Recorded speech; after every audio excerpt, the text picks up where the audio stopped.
The time is 12 noon, high noon, May 19th, 2025.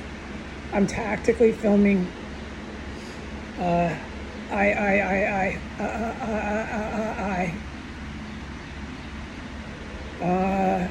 barbecue chicken. Okay. The good military has been over the house.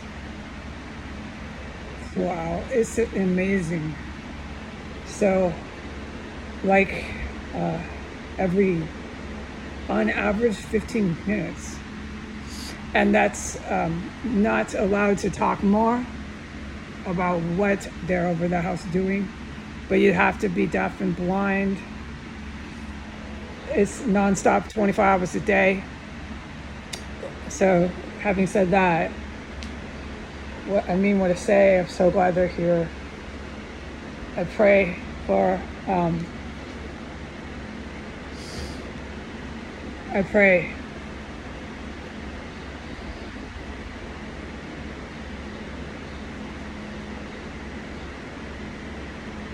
I directly pray to my archangels and to God. But talking about this at all freaks out the Japanese, US military personnel and Russian military personnel who set this shit up, who are very around. So I can't talk about praying. I can't talk about anything except barbecue chicken. It's cruelty. The mufflers are horrendous. Sirens are horrendous. Combat's going on, but I'm not able to ever go into detail about that stuff. To repeat how much the good military is over this house with their aircraft.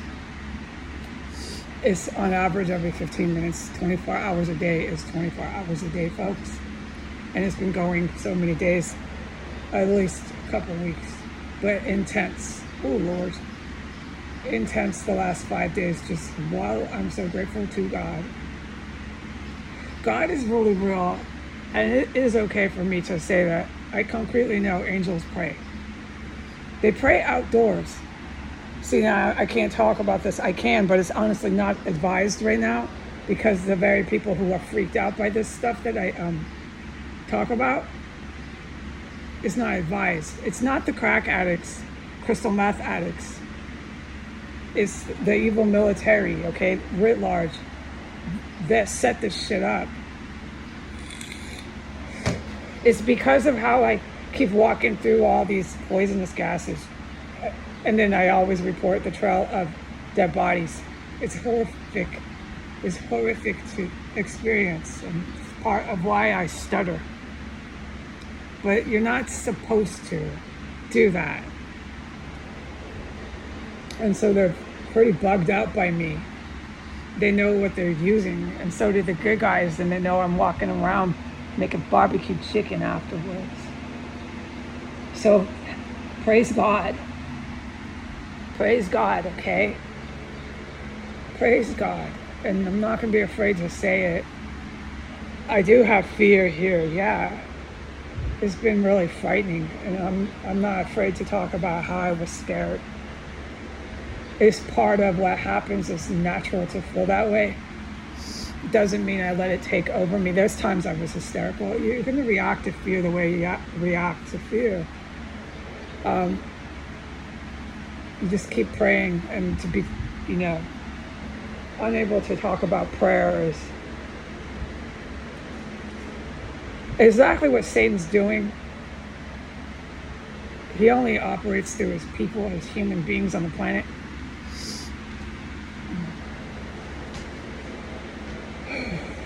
So he's got his people running around saying, I can't talk about prayer.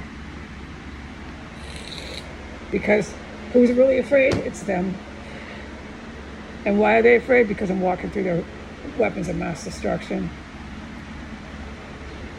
It wasn't intended to have a person do that and report it and make fried chicken afterwards. I've made every kind of chicken because I'm on a diet.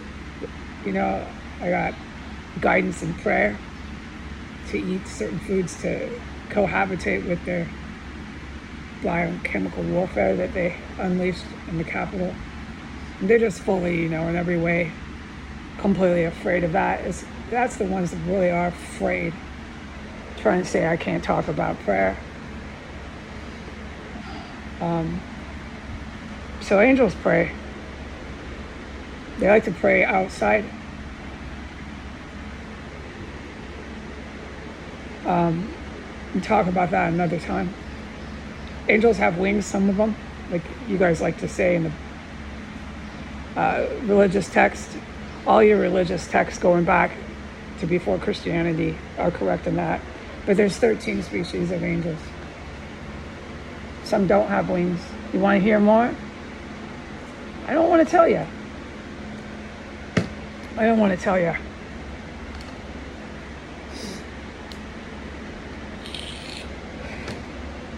I'm just going to keep praying and walking through your disgusting poisons. And keep reminding the public how much the good guys are flying over the house and doing lots of other stuff and things. At least every 15 minutes. You have to be deaf and blind to not notice this. What else?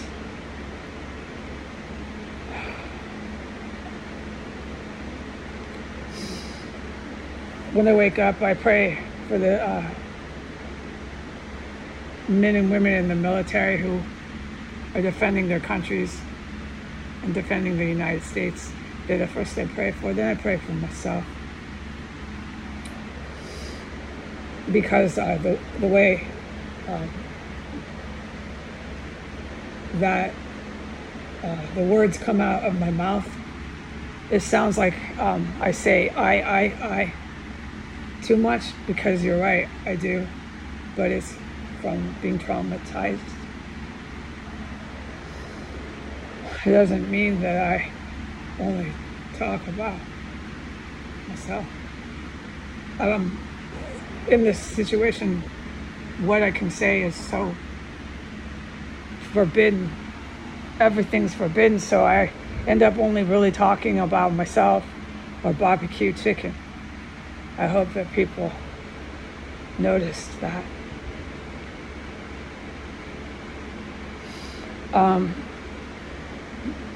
I pray for a way out of here.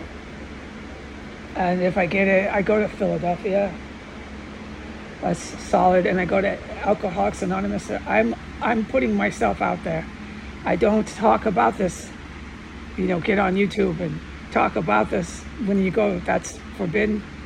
It's forbidden in AA. You don't do that. But I am ordered in prayer to go to AA. Like the second day I get to Philly with my hair like it is, like looking like I do. It doesn't matter because I am fragile right now. So sitting alone isn't advised as a recovering alcoholic. I hope I don't have people judge me. They have opinions. They have bad opinions about people who have drinking habit. I know. So I put this all onto the internet. The world knows this. I know. And then I say very rude things. I say how much I don't like everybody. I know that maybe they have their minds made up about me, but then again, when I get poisoned every time I go through that kind of physical torture and tear, I don't care what they think. So, I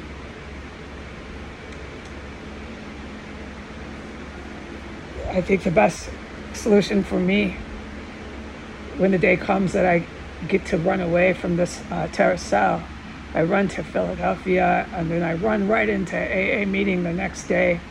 And it's like a self-help, so there's lots of good things you hear, and it'll change my bad attitude. It really does help a lot with that. And so I might be a little bit more nice after a couple of AA meetings that I attend. A person might notice I'm not as nasty, mean. It's true. That's my church. That's my church's AA. AA and heavy metal music.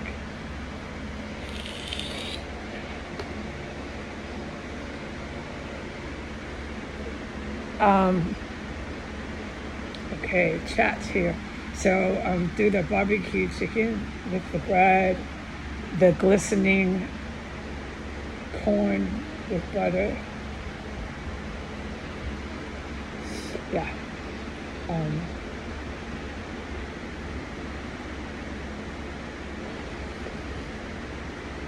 If anybody comes and knocks on my bedroom door or the front door, they go on film today.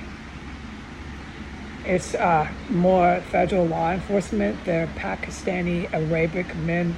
They're American citizens, so they talk just like me. I am to film them. Those ones scare me because they're gigantic, big, strong guys, and I'm not happy about that. That is scary, you know. I know where I am, and it's enough for me. I don't want to deal with any more men with big, huge muscles coming in the multiple, like 2 and 3 of them. I can't take any more of this shit. Knocking on my door, walking in the house. I don't care what color of skin they have. I'm tired of this, so I pray about this all the time.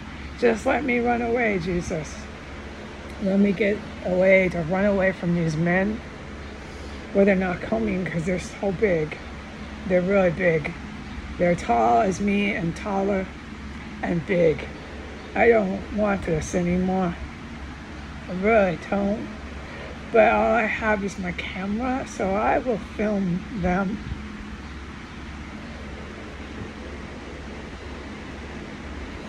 I'm supposed to.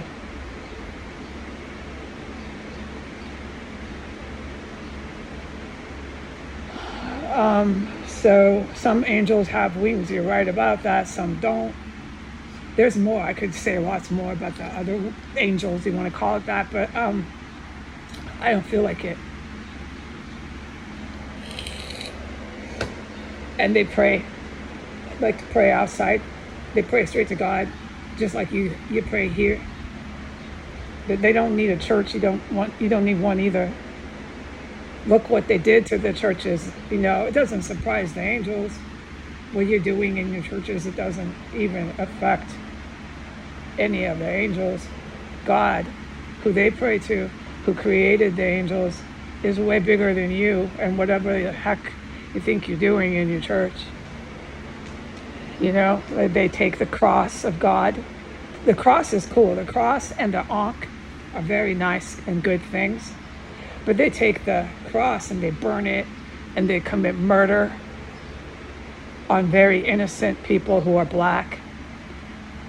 So, you know, there's a time, and it has come, where those burning crosses are over.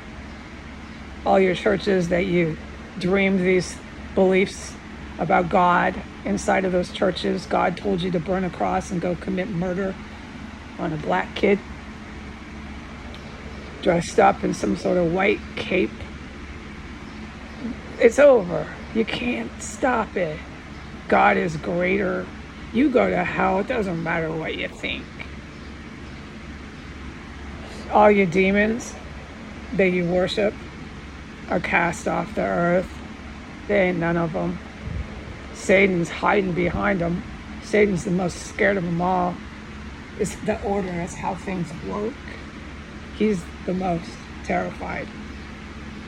And finally, your crosses and your white robes and your Christian Catholic prayers in your Christian Catholic churches, they're finally nice and quiet because you're not there. You're in hell where you belong. And the angels are still praying, and they're praying outside. That's where they pray. And you're dead off the earth in hell. And then once you're there, there's order. So some of the bigger and worst sinners, there's order and structure to what they get in hell. At the end, the Creator makes these humans never exist. That's why Satan's so terrified. He's in hell right now. He's not going to exist. Only the one that created the angels, that created Satan, that created any soul can make it not exist. So, once you're in hell, that's the last thing that happens, is you just don't exist. So the people who are atheist and agnostic are right about that. Yeah, but you have to end up in hell in the first place. A lot of the people that are walking around don't have souls. Some of them aren't even born with souls. This is stuff that would scare a person. It's so unheard of. It would just bring an immediate emotional fear. The emotional fear because it's so unheard of. You can't understand it, so you are afraid. But not all your little humans running around have souls. Some of the souls have left their body, or they just weren't born with them. There's not a lot of them like that were born soulless, but there are some. It has to do with the planet being attacked. It has to do with the timeline, the time span that your human species has been here. It has to do with mutations. It has to do with scientific things. It just scares you too much, so I don't discuss it. I never have said that. It's the first time. It doesn't matter. It just doesn't matter. I'm just gonna sit here right here on the camera app, talk about barbecue chicken and a whole bunch of scary big old dudes coming to knock on my door and filming them. Why do they come and talk to me? I don't know. I never understood that.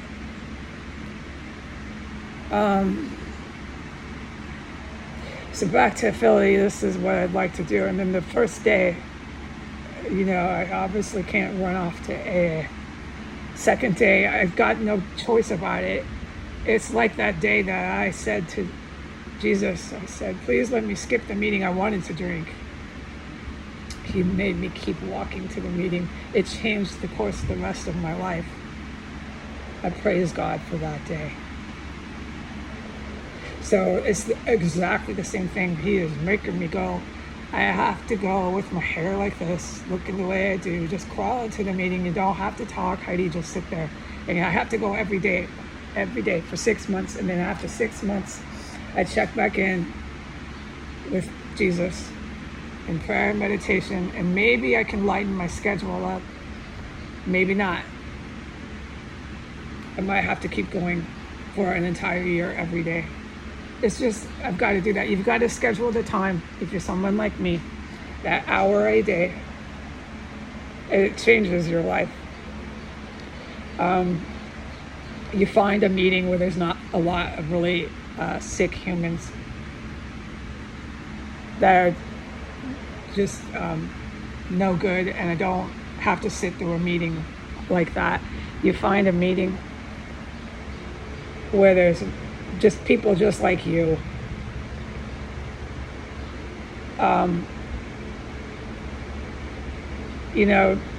Some of them might be out of prison. It doesn't matter. They're just like you. They're not drinking and they're not picking up alcohol that day. It doesn't matter if they just got out of prison. The ones I'm talking about are sick motherfuckers in the United States that think they're going to AA. And I'm not allowed and forbidden from saying a word about those people. So if I ended up at a meeting like that, it's just turn around and walk out. You can go ahead and protest, and say, I don't stand for this, I'm going to go to another meeting. You'll find it. And there, okay, everybody's just not drinking that day, and they're just talking to each other about just that. And it doesn't matter about anything else, okay? Nope. That's the core basics of AA. I know I'm talking about AA. AA doesn't like to be advertised. It's not a big deal if I do that, okay? But it is a big deal if I go to AA and then talk about the whole meeting and discuss everything in it. You cannot do that.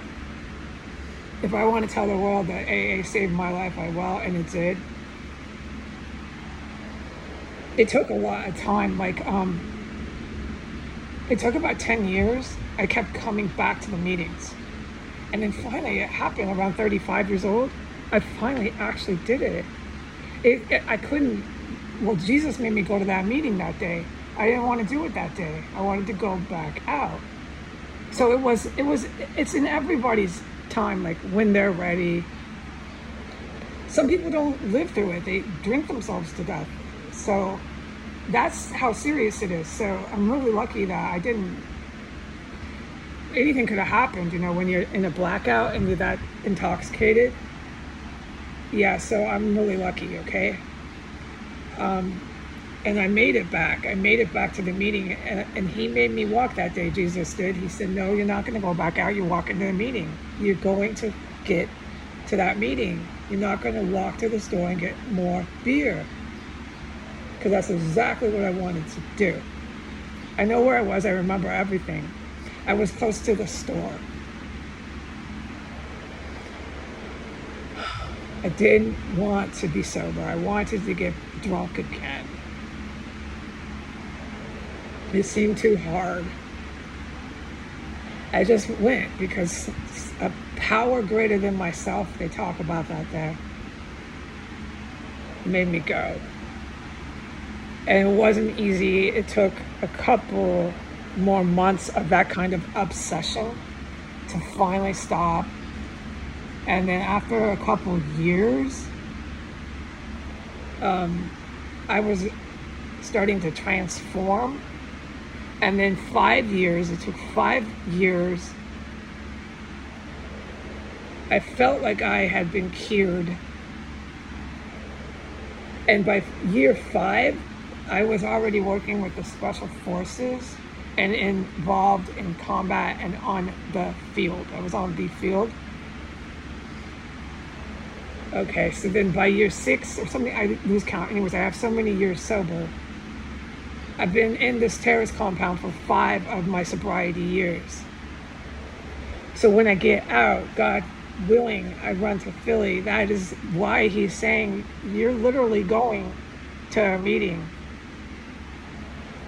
the following day that you run out of this shithole. Because for 5 years, yeah, it's been bad. So I don't have to talk there.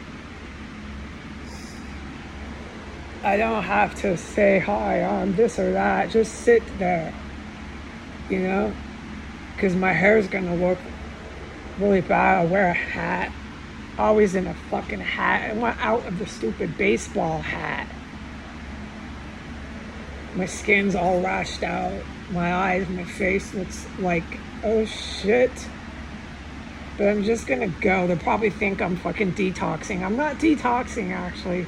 I've just been poisoned to almost death for 5 years. And I literally just came crawling back into a meeting. I haven't even been away from fucking chemical poisons for 48 hours, and I'm sitting in an AA meeting. It's life and death. If I were to drink again, a blackout again, who knows, right? So that is not allowed. It is forbidden. I never said I was immortal. As far as I know, I could, get shot or stabbed. That's why I hide in my room. I just want out of here so bad. Yeah. So that's what I'll be doing, crawling in there And then, I can eventually get my hair fixed, take the stupid baseball hat off my head. After, like, days and days of no more poison, I'll start to look like a different person, obviously, a lot more healthy. I'm not sick like that, but I look like I've been poisoned. You should see my skin. Face is all swollen. It's not pretty. My hair, oh, forget it.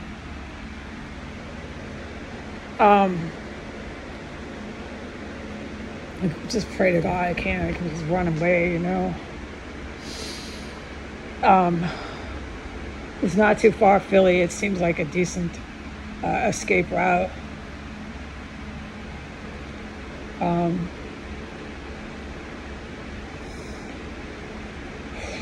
Yeah. No cooking with alcohol. I know the rules. So don't do that. Just cook Southern food. I like to cook that. Just do other food. Make some sub sandwiches. If you want to do Italian, there's other Italian. I was thinking that. Like, make some sub sandwiches. Just don't. That's crazy. Buying alcohol is fucking so stupid. I know.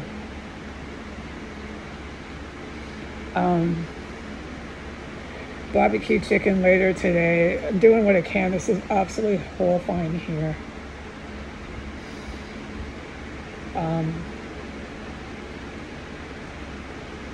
Yeah.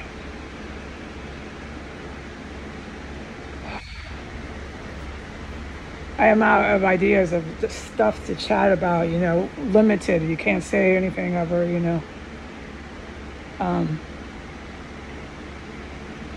I'm going to get a birthday cake when I get out and take a picture of it. I'm going to get a birthday cake and have the baker say, "Happy birthday, Heidi," and take a picture of it. It's not meant to be nice. And put it on all the Instagram and put it on all the Facebook. Big old birthday cake for me. It's not meant to be nice. But here's a birthday cake for me, not for any of you.